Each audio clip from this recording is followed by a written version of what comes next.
사도신경으로 신앙 고백하시겠습니다. 나는 전능하신 아버지 하나님 천지의 창조주를 믿습니다.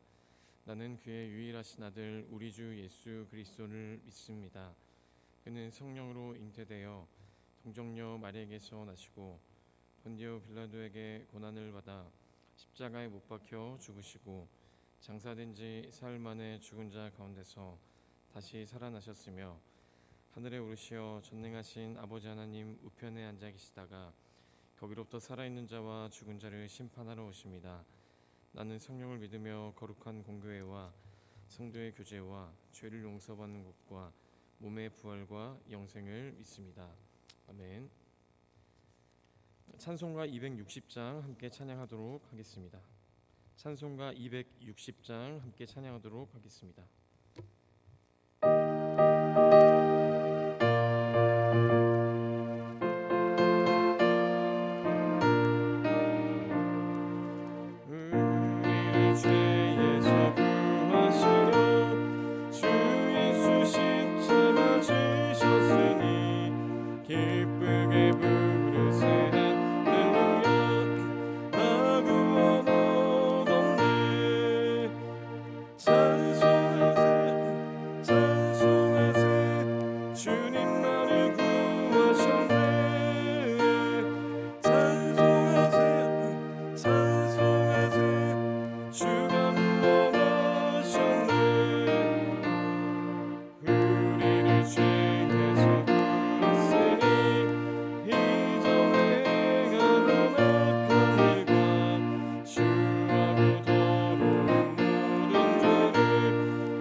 우리에게 주시는 하나님의 말씀 고린도전서 9장입니다.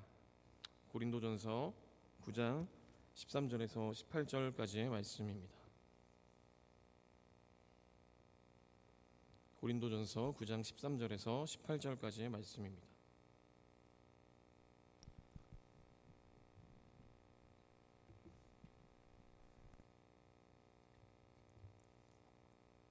교독해서 읽도록 하겠습니다. 성전의 일을 하는 이들은 성전에서 나는 것을 먹으며 제단에서 섬기는 이들은 제단과 함께 나누는 것을 너희가 알지 못하느냐. 이와 같이 주께서도 복음 전하는 자들이 복음으로 말미암아 살리라 명하셨느니라. 그러나 내가 이것을 하나도 쓰지 아니하였고 또 이 말을 쓰는 것은 내게 이같이 하여 달라는 것이 아니라 내가 차라리 죽을지언정 누구든지 내 자랑하는 것을 헛된 대로 돌리지 못하게 하리라. 내가 복음을 전할지라도 자랑할 것이 없음은 내가 부득불 할 일임이라. 만일 복음을 전하지 아니하면 내게 화가 있을 것이로다. 내가 내 자유로 이것을 행하면 상을 얻으려니와 내가 자유로 아니한다 할지라도 나는 사명을 받았노라. 함께 있습니다. 그런즉 내 상이 무엇이냐? 내가 복음을 전할 때에 값없이 전하고 복음으로 말미암아 내게 있는 권리를 다 쓰지 아니하는 이것이로다. 아멘. 오늘 또 주님 안에서 평강을 누리는 귀한 하루 되어지시기를 주님의 이름으로 소원합니다. 날마다 우리는 한 주간 생명의 삶의 말씀을 통하여서 또 고린도전서를 통하여서 주님의 귀한 은혜들을 나누고 있습니다. 우리는 고린도전서 9장의 말씀을 통하여 어제부터 은혜를 나누고 있습니다. 9장의 말씀을 우리가 어제부터 살펴보았는데요. 그 말씀들을 살펴보면 바울이 본인 스스로를 설명하는 부분들이 보입니다. 우리가 어제 살펴보았다시피 자기 변호적인 부분이 보이는 모습을 볼 수 있습니다. 당시 바울을 공격하던 그러한 부분으로 바울의 사도의 권위에 대한 그러한 부분들을 바울은 설명을 하고, 또한 바울은 더 이상 바리새인도 아니고 또 율법을 뛰어넘은 또 누구에게도 속하지 않은 오직 주님께로만 속한 자유자임을 바울은 스스로를 설명하고 있습니다.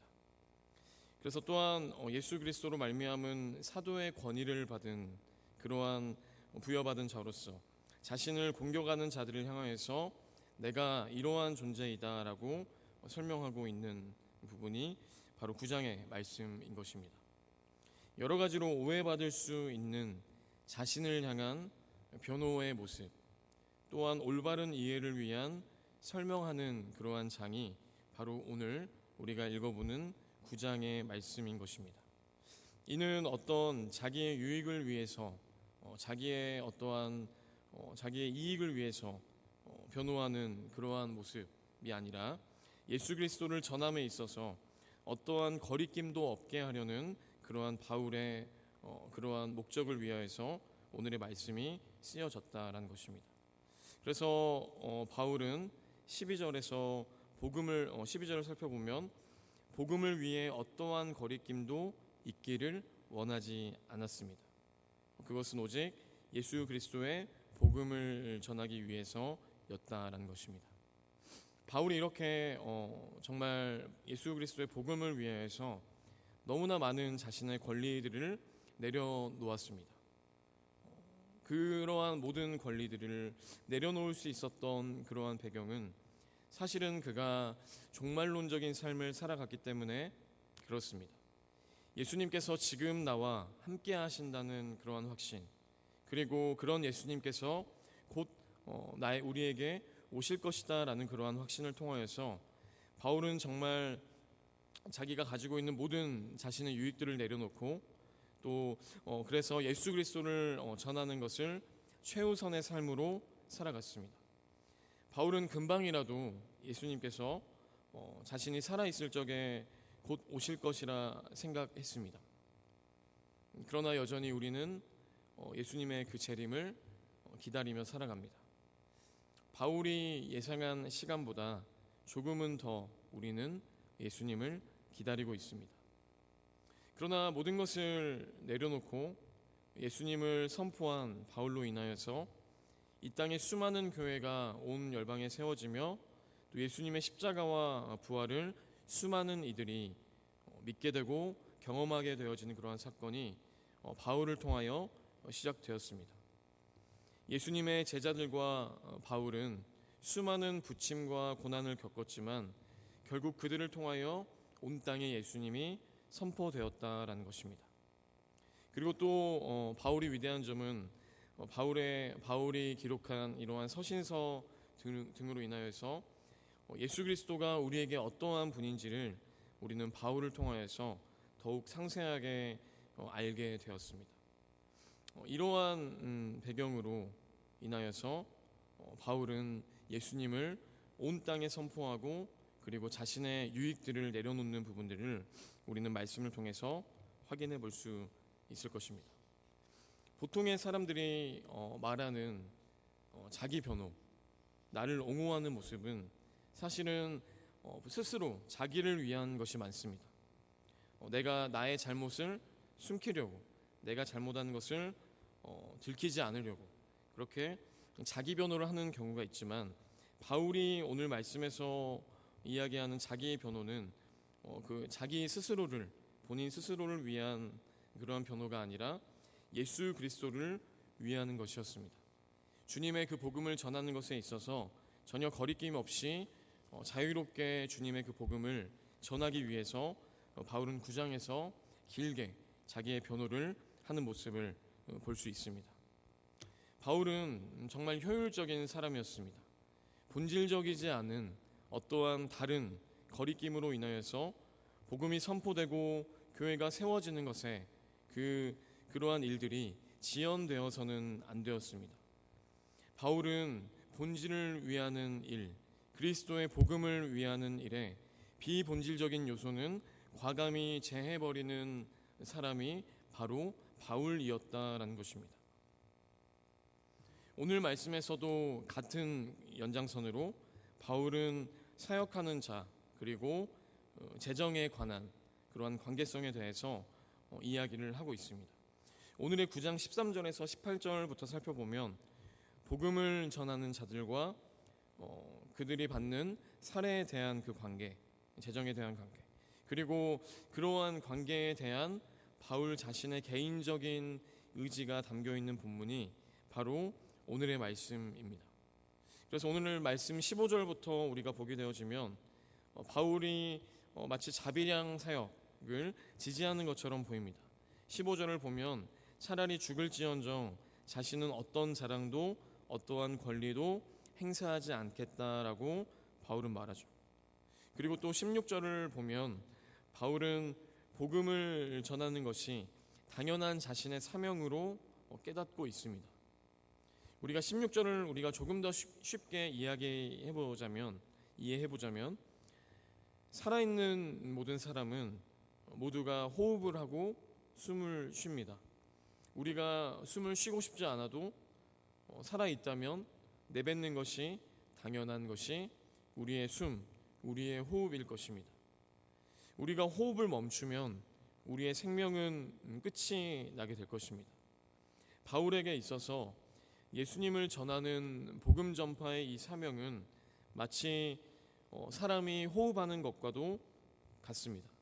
그래서 바울에게 있어서 예수님을 선포하는 것은 너무나 당연한 것입니다. 그래서 그것을 멈추게 되어지면 본인에게 화가 있을 것이라고 바울은 이야기하고 있는 것입니다. 또한 너무나 당연한 것이기에 어떠한 우리가 호흡하는 것이 너무나 당연하듯 바울이 복음을 전파하는 것은 너무나 당연한 것이기에 어떠한 삭도 어떠한 살해도 자신에게 필요하지 않음을 바울은 오늘 말씀에서 이야기하고 있습니다. 그래서 오늘 말씀 본문을 토대로 많은 사람들이 교역자들의 자비량 사역이 옳은가 그른가에 대해서 많이들 이야기하곤 합니다. 자비량 사역이란 교역자가 일반적인 직업, 다른 직업을 가지고 사례비 없이 자유롭게 사역하는 형태를 자비량 사역이라고 말합니다. 바울이 마치 어떠한 후원금의 일체 의지하기보다는 자기가 스스로 벌기도 하면서 사역했다라는 것을 우리가 살펴볼 수 있죠. 과거보다 요즘 더 많이 논의되는 것이 바로 자비량 사역에 대한 부분입니다. 왜냐하면 교회의 형태가 날이 갈수록 다양해지고 또 사역의 형태가 정말 다양해지다 보니 기존의 전통적인 목회와 사역의 지경이 오늘날에 많이들 확장되어지고 있습니다. 그래서 저의 신학교 친구들만 살펴보아도 카페를 운영하면서 사역을 하는 친구들도 있고 또 다른 친구는 스스로 생활비를 벌면서 노숙인 교회를 담임하는 등 다양한 형태로 사역을 이어가고 있습니다. 또 교회를 개척하는 분들도 계시는데 교회를 개척해서 사례비를 받기 어려운 상황이기 때문에 어쩔 수 없이 주중에 일하기도 하는 그러한 교역자분들, 이중직, 자비량 사역자들이 점점 늘어가고 있습니다. 어려워져 가는 경우가 너무나 많기에 앞으로도 갈수록 이러한 형태의 사역들은 늘어날 것입니다. 그런데 오늘 말씀을 통하여서 이처럼 자비량 사역이나 이중직에 대한 그러한 논의가 많이 되어지지만 사실 오늘 말씀을 찬찬히 살펴보게 되어지면 바울이 오늘 말씀을 통하여서 전하고자 하는 바는 어떠한 자비량 사역이 옳다, 그르다에 대한 내용이 결코 아닙니다. 바울이 오늘 말씀을 통하여서 우리에게 알려주고자 하는 핵심 메시지는 바울이 처한, 또 고린도 교회가 처한, 고린도라는 지역이 처한 특수한 그러한 상황 속에서 당시 교회 안에 들어온 세속적인 문화에 반대하는 것이 오늘 본문의 핵심입니다. 바울은 딱히 교회의 지도자들이 살해를 받는 것에 대해서 부정적으로 여기지 않았습니다. 오늘의 말씀 13절과 14절을 보면 성전에서 또 제단에서 일하는 자들이 도움을 받는 것처럼 복음을 전하는 자들도 그렇게 살아라 라고 14절에서 말하기도 하고, 또 빌립보서 4장 등을 보면 자신을 후원한 빌립보 교인들에게 바울은 감사함을 전달하기도 합니다. 그리고 또한 사도들은 교회에서 헌신하며 물질적인 도움을 받았다라는 것이 초대 교회의 기록입니다. 이로 미루어 보아서 바울은 어떤 자비량 사역이나 이중직 사역에 대한 옳고 그름, 그것에 대한 정의를 내리기 위해서 오늘 말씀을 기록한 것이 아님을 알 수 있습니다. 그렇다면 오늘 본문에서 바울이 물질적인 부분에 있어서 단호한 거부의 의사를 밝혔던 그 이유는 무엇이냐면, 특히 고린도라는 지역 안에서 널리 행해졌던 헬라 철학자들, 또 세속의 그러한 선생들의 삶의 방식을 고발하고 있는 것입니다. 당시 헬라의 철학자들, 또 세속의 선생들은 어떠한 삶을 살아갔는가? 그들은 부유한 후원자들과 관계를 맺고, 당시의 헬라 철학자들은 부유한 자들의 만찬에 참여하여서 그들에게 강연을 하고 또 후원을 구걸하던 사람들이 당시의 세속적인 선생들, 철학자들이었다라고 합니다. 그래서 그들은 특징이 자기 자신을 자랑하고 또 부유한 자들을 위해서 그들이 좋아할 만한 내용으로 철학적이고 세속적인 가르침을 당시에 펼쳤다라고 합니다. 그래서 당시 헬라 철학자들은 무조건 자신을 나타내야 합니다. 무조건 자신을 드러내야 합니다. 무조건 자기의 자신을 자랑해야 합니다. 홍보해야만 합니다. 그래야만 부유한 계층의 사람들과 연결되어서 자신의 후원자들을 늘릴 수 있습니다. 그것이 세속적인 철학자들, 선생들이 고린도 지역 안에서 살아남는, 그들의 목숨을 부지하는 그들의 방식이었습니다. 그래서 그들의 가르침은 자신을 자랑하기 위함, 또 그들의 가르침은 부유한 자들을 높이기 위함이었다라는 것입니다. 그래서 그들의 가르침 그 자체의 목적이 없고 자기 자신을 나타내기 위한, 자기 자신의 그 유익을 취하기 위한 그러한 모습이 당시 헬라 철학자들의 모습이었다라는 것입니다. 그래서 그렇게 스스로를 자랑함으로 자신의 유익을 취하는 그들의 모습과 자신을 비교하며 바울은 오늘 말씀에서 이렇게 말하는 것이죠. 나는 결코 자랑하지 않을 것이다. 바울이 오늘 말씀에서 자랑에 대한 이야기를 굳이 계속적으로 하고 있는 그 이유는 당시에 스스로를 자랑하던 거짓 선생들, 거짓 철학자들, 그들의 그 자랑을 고발하기 위함인 것입니다. 그래서 바울이 복음을 전함은 자신을 드러내고 자랑하여서 물질적인 후원을 얻고 후원자를 얻어내기 위함이 결코 아니었다라는 것입니다. 그래서 바울은 복음을 수단으로 하여서 자기 자신을 드러내는 것이 아니라 복음 그 자체, 예수 그리스도를 전하는 것이 자신의 사명이었습니다. 이러한 고린도 지역 안의 특수한 상황으로 인하여서 바울은 특히 고린도 교회 안에서 물질을 후원받는 것을 굉장히 신중하게 생각하였던 것이고, 그래서 오늘 말씀에서 바울은 그의 자랑이 오직 예수 그리스도 한 분이시다라는 것을 더욱 강조했던 것입니다. 도시의 세속적인 문화와 그 유행이 교회 안으로 들어오는 것을 바울은 단호히 거부했던 것입니다. 그리고 바울은 우리가 종말론적인 신앙을 살아가기를 촉구하고 있습니다. 우리가 흔히들 종말론적인 신앙이라고 하면 뭔가 모든 세상과 단절되어서 모든 것을 배척하고 어떤 외딴 섬처럼 살아가는 것으로 우리가 오해할 수도 있겠습니다. 그러나 바울이 우리에게 이야기하는 종말론적인 신앙의 태도는 우리가 이 땅의 세속적이며 물질 중심의 사고를 뛰어넘는 것을 이야기하고 있는 것입니다.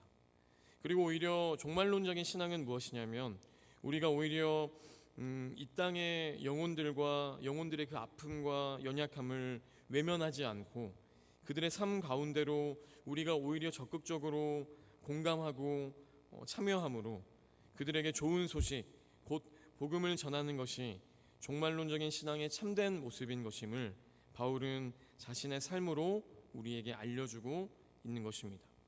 한마디로 말하면 종말론적인 신앙이란 이 땅의 세속적인 위협과 불의함에는 거부할 수 있지만 이 땅의 연약함에는 오히려 우리가 함께하고 그들의 눈물을 닦아주며 복된 소식을 전하는 것, 그것이 참된 종말론적인 믿음이라고 말할 수 있겠습니다. 오늘날에도 수많은 세속적인 요소들이 우리의 이러한 믿음과 교회들을 위협하고 있습니다. 성장주의와 물질주의의 물결, 그리고 성경이라는 겉포장으로 자기 개발서와도 같은 성공의 사고방식 등이 예수님의 복음을 병들게 하고 있습니다. 이러한 잘못된 그러한 선포로 인하여서 진정 선포되어야 할 예수 그리스도의 그 뜻과 하나님 나라에 대한 그 가치가 위협을 당한다면 그것은 복음의 전진을 가로막는 거리끼는 일이 될 것입니다. 하나님께서는 바울을 통하여서 또 고린도 교회와 우리에게 하나님은 요청하고 계십니다.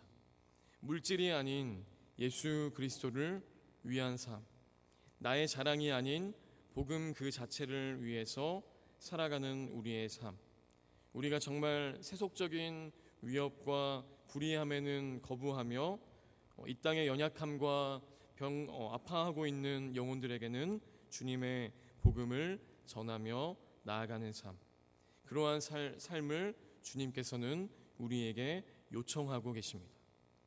그렇게 우리의 삶으로 주님을 나타내며 거룩한 주님의 뜻 가운데 살아가는 하나님 나라의 백성들이 우리가 되어지기를 주님의 이름으로 소원합니다. 기도하겠습니다. 하나님 감사합니다. 정말 오늘날에도 교회를 위협하는 수많은 요소들과 세상적인 위협으로 인하여서 정말 주님의 그 뜻과 하나님 나라에 대한 그러한 그 가치가 정말 실종되어져 가는 오늘날의 현실 속에서 우리가 정말 다른 것이 아닌 예수 그리스도의 그 복음을 순수하게 붙잡으며 정말 주님의 그 복음을 우리가 우리의 사명으로 우리가 정말 새기며 나아갈 때에 정말 주님의 그 교회를 병들게 하는 수많은 위협들로부터 불의함과 정말 죄된 모습으로부터 우리가 해방되어서 오직 주님만을 바라보며 주님의 그 복음과 예수 그리스도를 위하여서 우리가 날마다 전진하며 나아갈 수 있는 그러한 우리의 모습들 되어질 수 있도록 인도하여 주시옵소서. 오늘도 우리와 함께 하시는 그 주님의 은혜 가운데 우리가 살아갈 수 있도록 인도하여 주셔서 정말 우리가 정말 다른 것이 아닌 주님과 날마다 확신하며 걸어가는 종말론적인 믿음을 가지고 우리가 오늘 또 주님과 함께 살아갈 수 있는 우리의 모습 되어질 수 있도록 인도하여 주시옵소서. 감사드리며 예수 그리스도의 이름으로 기도했습니다. 아멘. 우리가 이 시간 주신 말씀 가지고 결단하시면서 기도하시고 중보의 기도 제목으로 함께 기도하며 나아가도록 하겠습니다. 기도하시겠습니다. 주여